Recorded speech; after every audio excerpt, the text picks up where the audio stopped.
4 дена пред почетокот на седницата за уставните измени, власт и опозицијата не ги поместуваат ставовите. Дали бугарите треба или не да бидат вметнати во македонскиот устав. Власта останува на ставот. Сите пратеници треба да го поддржат предлогот, за да може да се продолжи европскиот пат. Времето ќе покаже, ќе видиме дали тоа што го зборува опозицијата и го лиферува во јавност, па дури и дека имало пратеници од власта што ќе бидат против, или тоа што ние го зборуваме дека ќе не идеме поддршка, да видиме што ќе излезе на крај како вистина. Она што е по мене многу битно.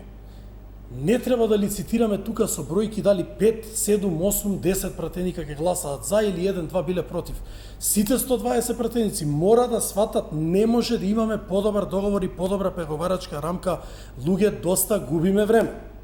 Опозицијата пак повторува уставни измени под бугарски диктати и во овој парламентарен состав нема да има. Според нив, со почетокот на седницата во петок ќе се покаже дека власта нема 80 пратеници за да се изгласа потребата за отворање на уставот. Сепак мнозинството во петок ќе оди на друг план, изгласување на дневен ред, за што им е потребно мнозинство од 61 пратеник, а по дискусијата за дневниот ред седницата ќе биде затворена и потоа продолжена откако мнозинството ќе биде сигурно дека имаат 2/3 од пратениците. Откако ќе заврши дискусијата, ако уставните измени добијат поддршка од 80 пратеници, тогаш собранието ќе задолжи владата, односно Министерството за правда, да ги изготви нацрт амандманите, а по враќање на амандманите во собранието ќе има конечно гласање дали пратениците ќе го исполнат барањето бугарите да влезат во македонскиот устав.